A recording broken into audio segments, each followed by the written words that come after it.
Ok, entonces vamos a seguir con lo que es la presentación. Y decíamos de que los temas más comunes, ¿verdad? Que comparten todos los Estados miembros de la Unión Europea son estos que les estaba mencionando, ¿verdad? Temas que tienen que ver con asuntos sociales, temas que tienen que ver con economía, temas que tienen que ver con la parte de la agricultura, temas de medio ambiente, temas de justicia, temas de ayuda humanitaria también. Todo esto son, por decir así, las competencias, ¿no?, que tiene la Unión Europea o los temas que debería de abordar la Unión Europea sobre los países, los Estados miembros que la componen.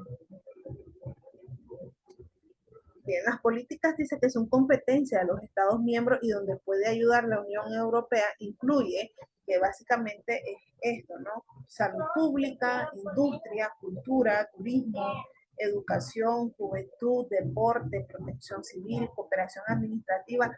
Todos estos es a manera de resumen de la presentación anterior, que son las políticas y las competencias que tiene la Unión Europea sobre los Estados miembros. Es decir, ellos velan porque todos los Estados miembros de esta Unión Europea puedan tener temas de salud pública, puedan gozar de lo que es el turismo, puedan gozar de lo que es la educación, lo que es la justicia, lo que es la protección civil, lo que es la cooperación administrativa. Básicamente esos son los ejes por los cuales se rige o busca mejoría lo que es la Unión Europea. Entonces, ¿cómo funciona la toma de decisiones? Es decir, si sabemos que la Unión Europea es una organización intergubernamental que está conformada por 27 países del continente europeo, entonces, ¿cómo ellos van a tomar decisiones? Pues bien, para ello existen tres instituciones principales que son los que toman las decisiones en la Unión Europea. Tenemos la Comisión Europea, tenemos el Parlamento Europeo y tenemos el Consejo de la Unión Europea. Estas tres instituciones son las que toman las decisiones dentro de lo que es la Unión Europea. Y hay dos órganos legislativos, que básicamente aquí tenemos el Parlamento Europeo y el Consejo de la Unión Europea. Entonces, el principal es la Comisión Europea, pero también están estos dos órganos que es como una especie de Asamblea Nacional, ¿verdad? Aquí en Nicaragua la Asamblea Nacional es la que crea las leyes, ¿verdad? Entonces, en el plano internacional de la Unión Europea hay dos órganos legislativos. El primero, que es el Parlamento Europeo, que es, como ya les había dicho, es similar a una cámara o es similar a una asamblea nacional. Y tiene su base, dice, en Bruselas y Estrasburgo, cuyos miembros son elegidos directamente por los ciudadanos europeos. Al ser una organización intergubernamental, entonces ellos son elegidos por todos los ciudadanos europeos. Ya bien, no es solamente los ciudadanos de España, no es solamente los ciudadanos De de todos los integrantes, son, entonces, todos los sí, países. exactamente, son todos los ciudadanos europeos los que eligen básicamente pues al Parlamento Europeo como tal. Luego tenemos, a ver, el Consejo de la Unión Europea. Dice que es similar a la Cámara Alta como el Senado que existe en los Estados Unidos. ¿Sabes que en los Estados Unidos están los que son los senadores, ¿verdad? Que es como la Sí, sí, Cámara sí. Alta. Entonces, básicamente, pues el Consejo de la Unión Europea es así, es como algo más, como con más jerarquía, por así decirlo. También tiene su sede en Bruselas y está compuesto por representantes de los gobiernos de todos los 27 Estados miembros. Entonces, si usted se fija, el primero es como una especie de consulta del pueblo, ¿verdad? Es el pueblo el que lo elige como tal, ¿verdad? El otro, que en este caso es el Así consejo, es. son los representantes que los estados mandan, que cada estado miembro manda a un representante para crear el Consejo de la Unión Europea. Ahora la pregunta, ¿cómo se desarrolla usualmente una ley a nivel de la Unión Europea? Si estamos hablando de que estos son los que se encargan de la toma de decisiones y que obviamente todos los estados miembros forman parte, entonces, ¿cómo se desarrolla una ley a nivel de la Unión Europea? Tenemos este es el procedimiento. Primero, la Comisión Europea va a hacer el trabajo preliminar de crear un nuevo proyecto de ley. Eso es lo primero que se hace, un proyecto de ley. Esto normalmente incluye una evaluación del impacto y una consulta pública para escuchar diferentes puntos de vista. Si estamos diciendo, ¿verdad?, de que la Unión Europea va a crear una ley, pues obviamente todas las leyes están basadas en la realidad social, es decir, hay que tomar en cuenta la opinión de los ciudadanos como tal. Una vez de que la Comisión Europea haga el proyecto de ley, entonces eso pasa y más que todo a formarse en lo que es una propuesta de ley, ¿verdad? Primero es un proyecto, luego pasa a ser una propuesta. ¿Quién hace la propuesta? Lo hace la Comisión Europea. Una vez de que la Comisión Europea hace la propuesta, la pasa al Parlamento Europeo y lo pasa al Consejo de la Unión Europea. Ellos ahí, como son dos órganos, ¿verdad?, diferentes, acuerdan separadamente sus posiciones. Es decir, el Parlamento Europeo da sus puntos de vista, el Consejo de la Unión Europea también da sus puntos de vista y proponen enmiendas, es decir, si hay que hacer alguna corrección, si hay que hacer algún ajuste, si hay que agregarle algo más, es en este proceso, en este momento en donde lo hacen. Luego de esto, se aceptan que ambas posiciones sean acordadas solo si la mayoría vota a favor. Es decir, en el Consejo Europeo, esta mayoría tiene que representar el 55% de los Estados miembros. Y en lo que es el Parlamento, el 65% de la población de la Unión Europea. Es decir, que se toma, a mí me parece bonito, ¿verdad? Porque se toma en cuenta lo que es el voto de la población europea como tal. Y también se toma en cuenta lo que dicen los representantes de cada miembro. Es decir, no es que la decisión al final la van a tener ellos como representantes, sino que toman en cuenta a la población como tal. Y todavía esto, ¿no? Que todavía tiene más porcentaje lo de la población que los representantes, porque para los representantes basta con el 55%, para la población, para hacer la mitad, por decir así, tiene que estar el 65% de los votos. 35. Sí, entonces, ¿qué pasa después, verdad? De que ya el Parlamento y el Consejo se les aceptaron a cada una sus posiciones. Entonces, lo que pasa después es que una vez que esto está hecho, viene la comisión, viene el consejo y el parlamento y se reúnen los tres. Estas reuniones de las tres instituciones de la Unión Europea se llaman trinomios, o es decir, lo que conocemos aquí en Nicaragua como una negociación tripartita. ¿Ha escuchado usted esta palabra de lo que es una negociación tripartita? Esto se mira mucho en lo que es En realidad no. el derecho laboral. No sé si se acuerda cuando miró laboral. No, no lo recuerdo. Bueno, para darle una idea, cuando, por ejemplo, está el trabajador, ¿verdad?, que está despedido, por así decirlo. está el empleador, que es el que está despidiendo. Y está, en este caso, por ejemplo, si hay sindicato en la empresa, pues entonces el sindicato. Entonces, estas tres personas forman lo que es la comisión tripartita en el ámbito laboral. Entonces, en el plano internacional, por eso se le llama así, negociación tripartita, porque están las tres organizaciones que toman las decisiones. Está la comisión, está el consejo y está el parlamento.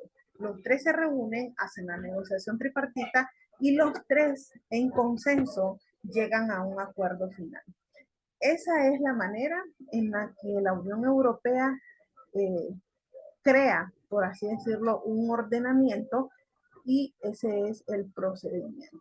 O sea, no es complicado realmente. Tenemos aquí una parte gráfica donde podemos ver lo que le estaba mencionando. La Comisión Europea es el que propone la creación de una ley, un proyecto de ley, una propuesta de ley y se pasa a lo que es el Parlamento Europeo y a lo que es el Consejo de la Unión Europea.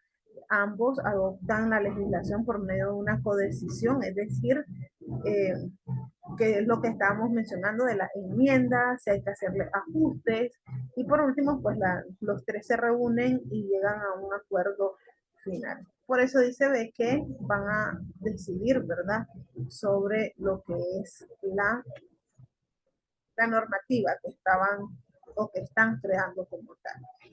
Bueno, el primer órgano, que es el que le estaba diciendo, ¿no? Es el que presenta el proyecto de ley y después de proyecto lo hace formalmente como propuesta, es la Comisión Europea. ¿Qué es la Comisión Europea? La Comisión Europea es un órgano ejecutivo, es por decir así como la presidencia, ¿no? Independiente, cuyo liderazgo es designado por los Estados miembros, pero es solo políticamente responsable ante el Parlamento. ¿Cómo está compuesta la Comisión Europea? Bien, tenemos un brazo político que es institucionalizado en la posición del presidente de la comisión y el vicepresidente y un colegio de comisarios. Así está conformado. Tenemos un brazo político y un brazo administrativo. En el brazo político tenemos al presidente, tenemos al vicepresidente de la comisión y tenemos a un colegio de comisarios. Estos son designados por los Estados miembros y están a cargo de un tema específico, cada uno de los comisarios. Y tenemos un brazo administrativo. Los brazos administrativos están compuestos por 27 direcciones generales, como ministerios y de otras agencias o servicios especializados. Cada dirección general es responsable de un área política, por ejemplo, Dirección General de Comercio, Dirección General de Medio Ambiente, Dirección General de Agricultura. ¿Se acuerda cuando hablábamos sobre los temas principales que mira la Unión Europea? Que mencionábamos que eran todos estos. Ya se lo voy a poner para que Sí, recordemos. Esto, salud pública, industria, cultura, turismo, educación, juventud, deporte, todos estos temas de medio ambiente, protección del consumidor. Entonces, todo esto, ellos lo distribuyen de esa manera, lo distribuyen con las direcciones generales. Hay dirección general de medio ambiente, hay dirección general de deporte, hay dirección general de agricultura, etcétera, ¿verdad? Y estos están compuestas por funcionarios y lideradas por el director general, quien es el responsable ante su comisario. Entonces, esa es la estructura que tiene lo que es la comisión. O sea, no, por eso se dice que es como una especie de poder ejecutivo. Por ejemplo, aquí en Nicaragua, ¿cómo está compuesto el poder ejecutivo? Tenemos al presidente, tenemos a la vicepresidenta y tenemos a los ministros, ¿verdad? Y cada uno de los ministros, existe el ministro de Cultura, ministro de Educación, ministro de Comercio, ministro de la misma manera opera la Comisión Europea. Está distribuido así, el brazo político y el brazo administrativo.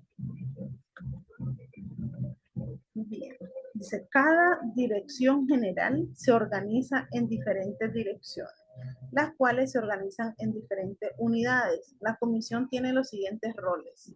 Es la única institución que tiene competencia para establecer la agenda legislativa y para proponer nuevas leyes. Asegura que se respeten los tratados que ha firmado todos los miembros de la Unión Europea. Asegura que se aplique la ley, obviamente, ¿verdad? Y representa a la Unión Europea en el mundo. La comisión tiene esas facultades. Es quien representa a la Unión Europea en todo el mundo. Luego tenemos el Consejo, que estábamos mencionando, ¿verdad? El Consejo. El Consejo representa lo que son los gobiernos nacionales de los Estados miembros y tiene 6 responsabilidades claves. Tiene 6 responsabilidades claves. Ahí se me fue la presentación. Ahí. ¿Cuáles son esas 6 responsabilidades? Acuérdense que habíamos dicho que el Consejo es el que cada estado manda a un representante. ¿Ok? Sí, Entonces, tenemos aprobar leyes y aprobar el presupuesto, principalmente de manera conjunta con el Parlamento. El Parlamento es el que lo escoge todos los ciudadanos de Europa. Coordinar las políticas económicas amplias de los Estados miembros, desarrollar la política exterior y la seguridad común de la Unión Europea. Tiene también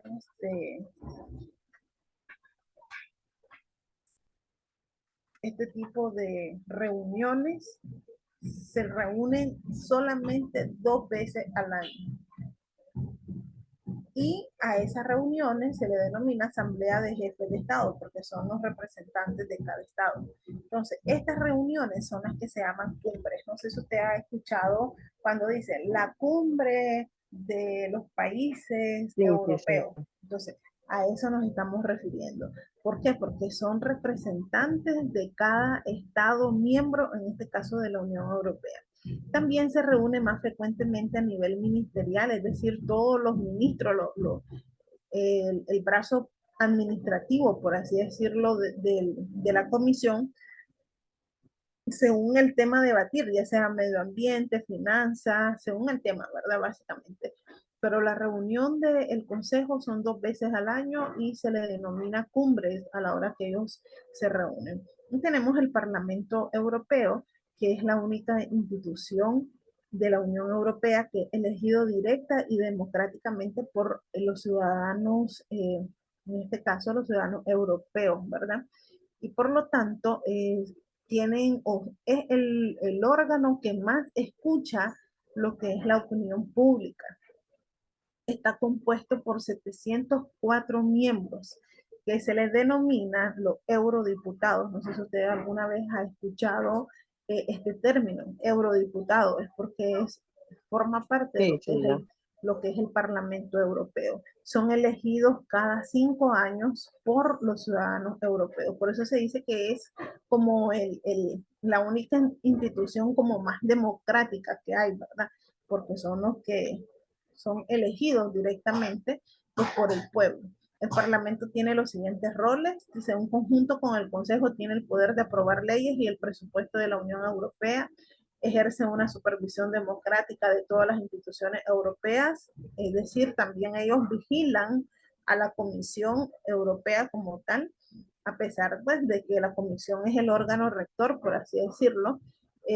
Debate sobre temas de importancia pública y puede hacer preguntas a la Comisión y al Consejo. ¿Cómo legisla el Parlamento? Bien, pues el Parlamento funciona por comités. Por ejemplo, igual, ¿no? Se dividen los temas. El Comité de Medio Ambiente, el Comité de Asuntos Exteriores, el Comité del Desarrollo. Entonces, cada comité va a proponer y va a adoptar enmiendas a la propuesta de la comisión, que son los que van a convertirse en leyes.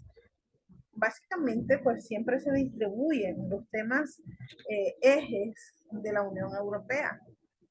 Si se fija, En la comisión está el brazo administrativo, e igual se van distribuyendo cada dirección general de ambiente, dirección general de asuntos externos, dirección general de agricultura. Lo mismo pasa aquí en el Parlamento, se hace la distribución, pero aquí se le denomina comité, comité de asuntos exteriores, comité de desarrollo, etcétera. Así es como ellos van legislando, básicamente. Cada propuesta, dice un ponente o relator, es designado por sus compañeros. Este eurodiputado y sus asesores se encargan de escribir el borrador de texto. Paralelamente, cada grupo designará ponentes alternativos, que son los diputados parlamentarios, que coordinan la posición de su grupo sobre el texto. Para que el Parlamento pueda elaborar política, es crucial llegar a un consenso, ya que ningún grupo tiene mayoría. Un buen ponente conseguirá escuchar y llegar a un consenso con los ponentes alternativos. Esa es la manera en la que ellos crean las propuestas, por decir así, para que puedan llegar a lo que es la comisión y al Parlamento. Una vez de que ya todos los comités pues tienen un consenso, se vota el texto en el comité antes de que todos los eurodiputados voten en sesión plenaria en el Parlamento. El Parlamento Europeo es también pues, obviamente, ¿verdad? Un instrumento muy importante para que el público pueda ejercer presión, lo cual puede hacer a través de preguntas, informes y audiencias. Por eso a mí me gusta mucho lo que es la Unión Europea, porque o sea, siempre está abierto a la consulta pública, es decir, los ciudadanos siempre están dando opiniones, se escucha lo que es la opinión pública, es decir, hay democracia, pues, en otras palabras. Así es. Bien, ya vamos a dejar de hablar de la Unión Europea y vamos a empezar a hablar acerca de la comunidad andina. ¿Ha escuchado usted acerca de esta comunidad? Comunidad andina. No, o sí, pues, pero no manejo mucho, poco. Ok, bueno, la palabra andina no le suena a algo geográficamente. En realidad, no. ¿Ha escuchado sobre los Andes? Sí, Ok, bueno, la comunidad andina. Al igual que la Unión Europea, la Comunidad Andina es una organización internacional. Cuenta con diversos órganos e instituciones que integran lo que conocemos como el Sistema Andino de Integración. ¿Cuál es el objetivo de la organización internacional, es decir, de la Comunidad Andina? Pues básicamente es alcanzar un desarrollo integral, equilibrado y autónomo mediante la integración andina con la proyección hacia una integración sudamericana y latinoamericana. Aquí ya vamos a dejar un poquito lo que es el continente europeo y ya vamos a centrarnos un poco más en nuestro continente, es decir, el continente americano, pero no precisamente el continente, en este caso, pues vamos a ubicarnos en lo que es la parte de Suramérica. Por eso se llama andines, por eso le estaba diciendo de los Andes, ¿no? Porque precisamente estamos ubicados en ese lado, ¿no? De los Andes. La comunidad andina está integrada por quién?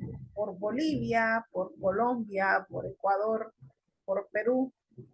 Si se fija, estamos hablando de América, ¿de qué?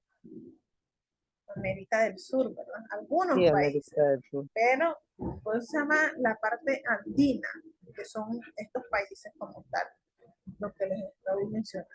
Es un organismo internacional líder en integración en el continente americano que trabaja por el mejoramiento de la calidad de vida de 115 millones de ciudadanos andinos. Esa es la población, por así decirlo, la población meta que tiene la comunidad andina, 115 millones de ciudadanos andinos. La comunidad andina cuenta con diversos órganos e instituciones que integran el sistema andino de integración, cuyo objetivo es alcanzar un desarrollo integral, equilibrado y autónomo mediante lo que es la integración andina con proyección hacia una integración sudamericana y latinoamericana. Ellos tienen el deseo de expandirse, pero realmente ya no serían comunidad andina. Tendrían que buscar otro nombre porque abarcarían más estados miembros que no forman parte de lo que es, son los Andes precisamente. Sudamérica. Sí. Desde el 26 de mayo del 69 está lo que son los antecedentes de la creación de la comunidad andina.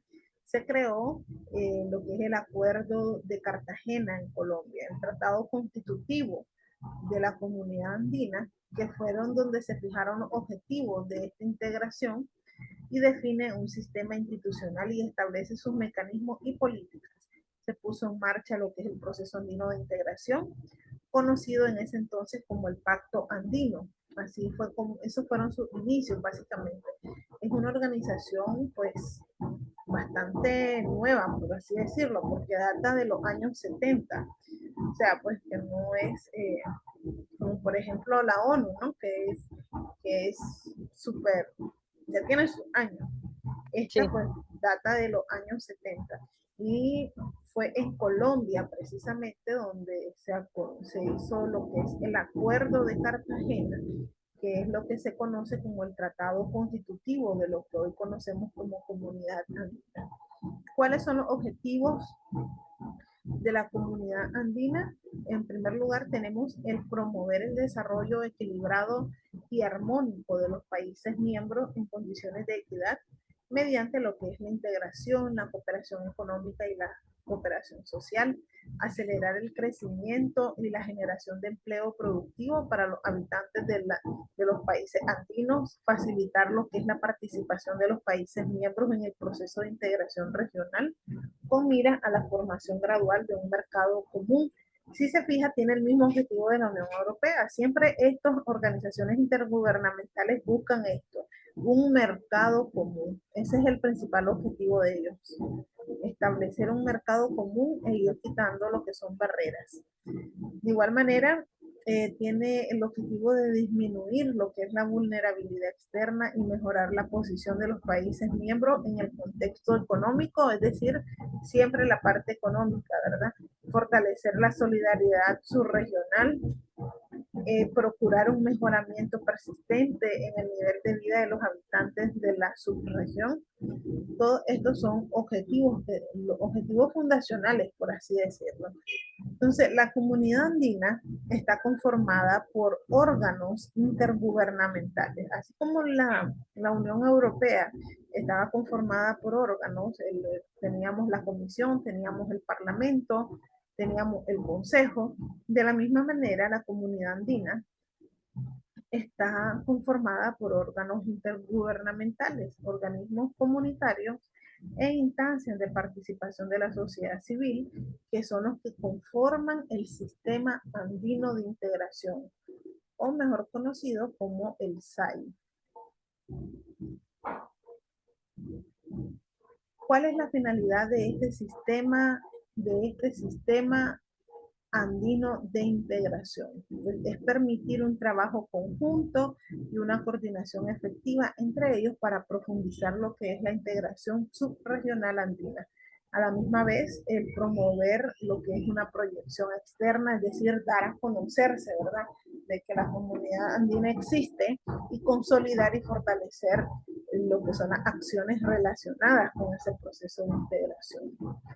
Obviamente, cada uno de sus organizaciones tiene su rol, ¿verdad? Por ejemplo, tenemos el Consejo Presidencial Andino, que es el órgano máximo de la comunidad andina, y todo esto que usted mira aquí, todos los puntitos, son las organizaciones que trabajan en la comunidad andina. Por ejemplo, el órgano de dirección y decisión es la Comisión de la Comunidad Andina. Luego tenemos el órgano ejecutivo, que es la Secretaría General. Tenemos los convenios, el convenio Hipólito, el convenio Simón Rodríguez, todas estas son convenios en temas de la salud, en temas eh, comunitarios, tienen un banco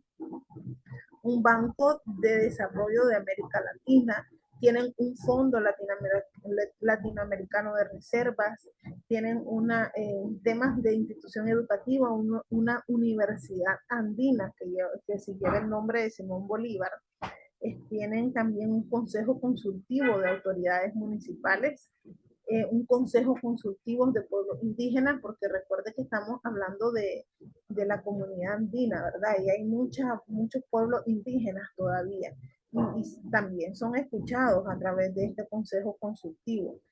Hay un consejo consultivo laboral también, hay un consejo consultivo empresarial, tienen un tribunal de justicia, que en este caso es el órgano jurisdiccional de la comunidad andina, tienen un parlamento andino también, que es el órgano deliberante, y tienen un consejo andino de ministros de relaciones exteriores, que son los encargados de relacionarse en el plano internacional. Todos estos son los órganos que dirigen lo que es la comunidad andina como tal. Dentro de el ámbito de acción tenemos la Dirección General 1, básicamente está aquí lo que son los accesos al mercado. Temas como por ejemplo los gravámenes, las restricciones, facilitación de comercio, competencia y defensa comercial, temas como la sanidad agropecuaria, sanidad vegetal, sanidad animal, eh, luego tenemos en la Dirección General 2 lo que es la integración física, lo que es el transporte de pasajeros y mercancía, interconexión eléctrica, telecomunicaciones, promoción comercial, complementariedad productiva y competitiva. Tenemos en la Dirección 3 asuntos sociales, migración, movilidad humana, seguridad social, participación social, identidad andina y cultura, áreas especiales como por ejemplo la cooperación técnica, la estadística, la prevención de desastres. Todos estos temas que están divididos en 3 direcciones generales son los ámbitos de acción que tiene la comunidad, es decir, los temas sobre los cuales ellos trabajan. En pocas palabras, ¿cuáles son esos derechos que tienen los ciudadanos andinos, bolivianos, colombianos, ecuatorianos y peruanos? Si se fijan, solo son estos: Bolivia, Colombia, Ecuador y Perú. Ellos tienen derecho a viajar libremente por esos 4 países, es decir, no hay una restricción migratoria en cuanto a viajar, ¿verdad? Solamente Pero no son muchos países. no, es que por eso se llama andina, porque está conformado por la parte, la comunidad andina básicamente, es decir, esos indígenas que se crearon o que se posicionaron en esa parte de América del Sur, que ahora son pues estos 4 países: Bolivia, Colombia, Ecuador y Perú. Entonces, ellos tienen derecho a viajar libremente por los 4 países sin necesidad de pasaporte ni visa, solamente con la cédula de identidad. Tienen derecho a estudiar en otro país andino sin perder el grado en el que se cursa. Tienen derecho a trabajar en el territorio de los 4 países andinos en las mismas condiciones como si fueran un nacional. Eh, perdón, tienen derecho a la permanencia en la subregión con fines laborales. Es decir, si yo siendo ecuatoriana me voy a Bolivia, pues si yo tengo derecho pues a permanecer, tengo derecho a permanecer ahí en esa subregión con fines laborales, ¿verdad? Entonces también voy a tener derecho a lo que es la seguridad social, a lo que es la salud en el trabajo. Todos esos temas están protegidos para esos 4 países. Tenemos también el derecho a exportar mercancías de origen andino a otros países sin pagar aranceles. Esa es otra de las ventajas. Derecho a ser compensado por la aerolínea por retraso, por interrupción de transporte, por cancelación de vuelo o por sobreventa. También es otro de los derechos. El derecho a ser asesorado y asistido en el consulado. Y esto es algo que no se mira. Por ejemplo, si yo me voy a Estados Unidos y me voy a un consulado de Costa Rica en Estados Unidos, a mí no me van a asesorar.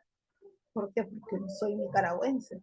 En cambio, si estas personas, siendo extranjeras, van al consulado de, por ejemplo, un boliviano va al consulado de Perú en Estados Unidos, por ejemplo, sí lo van a poder atender. ¿Por qué? Porque está dentro de lo que es la comunidad andina. También tienen el derecho a elegir a sus representantes ante el Parlamento andino en sufragio universal y directo. Es decir, aquí los 4 países escogen a sus representantes, igual que en la Unión Europea, ¿verdad? Tenemos derecho a que los productos que se comercializan en la subregión cumplan con altos estándares de calidad y sanidad para la protección de la salud de los consumidores y del medio ambiente, y tienen derecho también a acceder a los órganos judiciales nacionales y comunitarios en temas de la defensa de sus derechos. Entonces, la comunidad andina tiene bastantes similitudes con la parte de la Unión Europea como tal, ¿verdad? Bien, vamos a ver esta partecita de lo que es el mercado común del sur o denominado Mercosur. Si se fija aquí, pues ya igual estamos hablando de esa misma región de América del Sur, Sí, sí, sí. pero hay más países involucrados. El Mercado Común del Sur es un proceso de integración regional instituido inicialmente por Argentina, por Brasil, por Paraguay y Uruguay, y al igual en fases posteriores se han incorporado lo que es Venezuela, Bolivia y esta última en proceso de adhesión. Sus idiomas oficiales de trabajo es el español y el portugués, porque acuérdense que está Brasil incluido también.